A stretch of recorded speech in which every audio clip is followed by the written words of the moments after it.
সুস্বাদু খাবার কে না পছন্দ করে, আর যদি বাসায় বানানো কোনো রেসিপি থাকে তাহলে তো খেতেই অনেক লোভনীয় হয়। তাই আপনাদের সাথে শেয়ার করলাম এই রসমালাই, রসে একদম ভরপুর। সুজির সাথে গুঁড়ো দুধ বা অল্প ময়দা হলে হবে। দুধ দিয়ে এভাবে গোল করে নিয়ে নিতে হবে, হালকা ব্রাউন আকারে ভেজে নিতে হবে।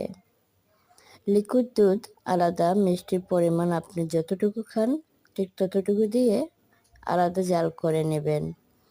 হালকা ভেজে নেওয়ার পরে দুধের মধ্যে ঢেলে দিবেন বলগুলা, হালকা আছে একটু জাল নিয়ে নেবেন।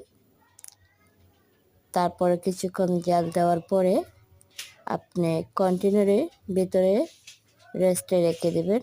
অবশ্যই একদম রসে ভরপুর হয়ে যাবে রসমালাই।